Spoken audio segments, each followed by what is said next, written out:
3/28, 2024. So it's like torrential downpours all night. I slept all right, and the water doesn't get inside the tent. Like, I really like how like waterproof the tents are. The little bugs, like, I don't know if you can see, like, they like to stay on the side of the tent to stay dry. So like, I kind of like it because it's kind of like providing shelter for myself and the bugs. And when you're all alone out in the woods, the bugs are kind of like your friends. There's a slug. So they like to kind of like camp out here with me. But yeah, I gotta go to work soon. I haven't been writing like I should. Well, I have. I just gotta like edit and do all kinds of stuff. Yeah, there you go. Just raining.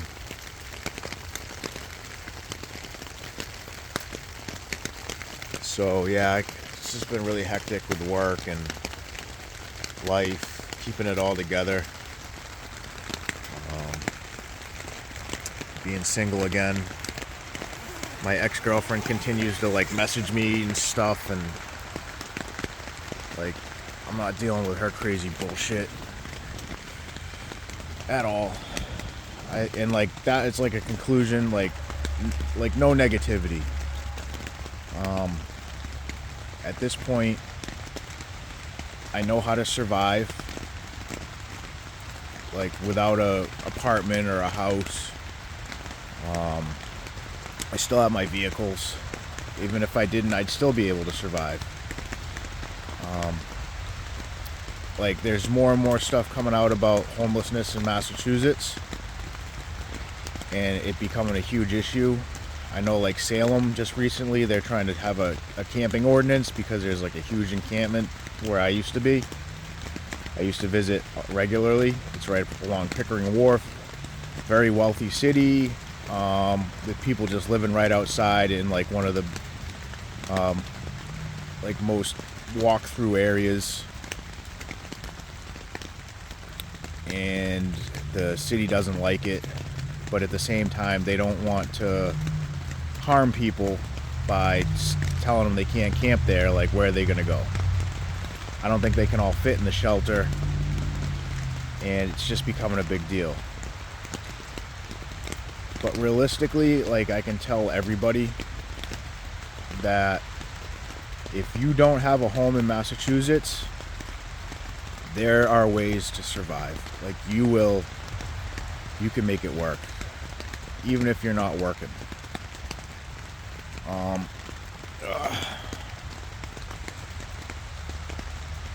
I guess it's just a matter of the people that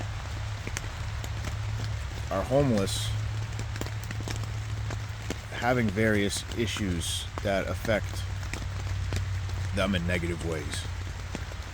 Like, just like my most recent relationship, although it was good in a lot of aspects, there was just a lot of negative aspects to it too, like affected me in a lot of ways, which were difficult to deal with. And I'm realizing now that I'm better off by myself. A lot of people that are homeless struggle with addiction. They struggle with mental illness. They don't have jobs, so they can't afford to live someplace.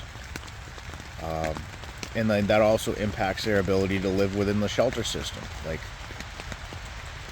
what I've learned a lot about shelters is shelters can be very unforgiving. Like, if you have a bad reputation at a shelter, they won't let you stay there.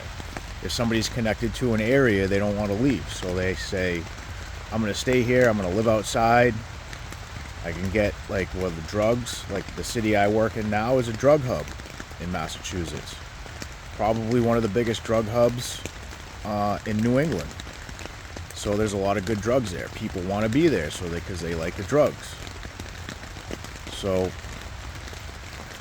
it's just a matter of resources. Like, people will stay places for resources. And I think I said this before when I started this on the in the beginning, that like, you know, people are going to do whatever they have to do to get the things that they want and need, and not having some form of housing is not going to deter them. And what I found is you can live outside all year long in Massachusetts. It's not impossible by any means. And the reason that I started doing this project is because I saw the numbers. I saw what was going to happen, and it's going to get worse. Like, it's not getting any better. And more of the people that you wouldn't think are going to become unhoused are going to become unhoused, and they're going to become desperate. So our streets are going to get inundated. Our social service systems are already stretched to the max, and you got a ton of people out there that are getting paid, and they're really not doing much. So like they themselves are housed and have money, are getting paid by our tax dollars, and you know, they're not contributing. So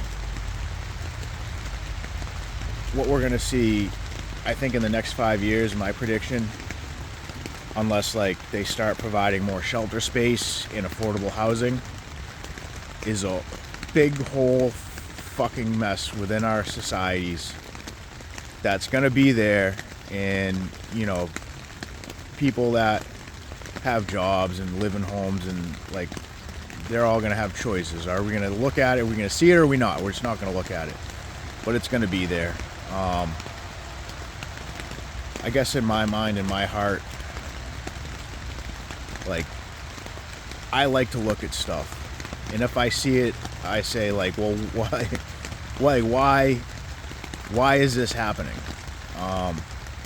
And I'm going to tell you right now, with the homeless population and the opioid epidemic, and now with this immigration crisis with people coming here, it's happening because of corruption. Like, our political systems are corrupt.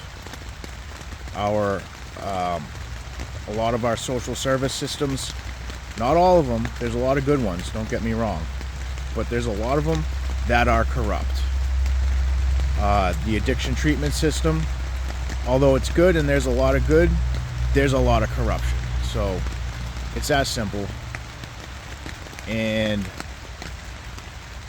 I don't really care what happens with this work of me living homeless for a year. I have to say it's probably one of the best decisions I've made, because I've learned that hell or high water, like, I will find a way to survive. So it works for me, and then I can share that with others. I'll obviously divulge my secrets, and I'll teach people how they can survive if they become homeless, and how they can make their way, and how they could even kind of work their way out of it. You know, there's a lot of different ways to do this. So I'm happy for that. And I don't even know where I was going with this. Let me kind of collect myself here.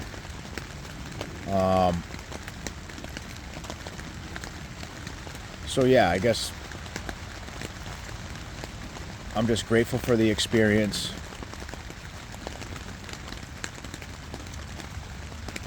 And I guess, like, I thought it would be more exciting, but it really hasn't been. It's just, it becomes normalcy in life, like my life was before. I save money. I don't pay rent anymore. You know, like, now I'm working, helping homeless people. I figured that was like the best thing to do with my time, and it benefits me too, because, you know, like, not working, I spend money and things.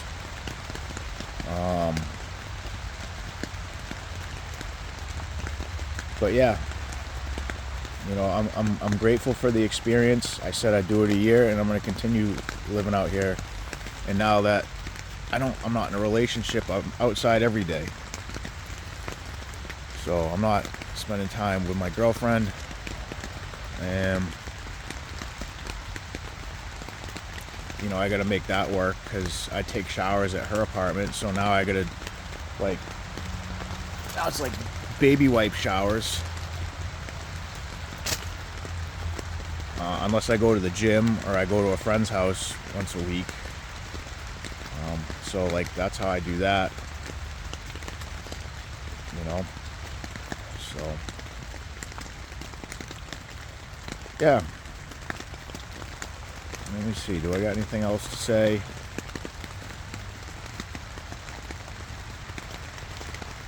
No, I think I'm just gonna hang out here for a little bit and then head to work and hit the street and, you know, see if I can get some people into treatment today and maybe help some other people with, you know,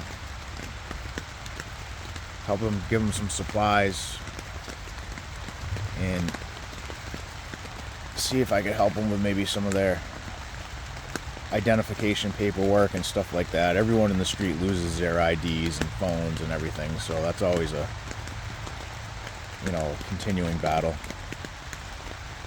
And I guess I'll leave everybody with that. Like, my advice is if you ever end up in the streets and you don't have a home, hold on to your stuff. Don't sleep around other people because there's a good chance they're going to steal your stuff. Don't let anything out of your eyesight. Don't lose your stuff. I have not lost. I don't lose my phones. I don't lose my defensive devices, which are really weapons in case I get attacked. I don't lose the things that I need to survive. So if you're out there, hold on to your stuff.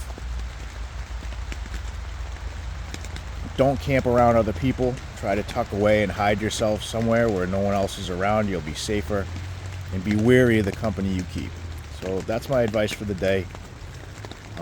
Somewhere along the line I lost a train of thought, but I don't know, maybe we'll pick it up later. Have a good day, everybody.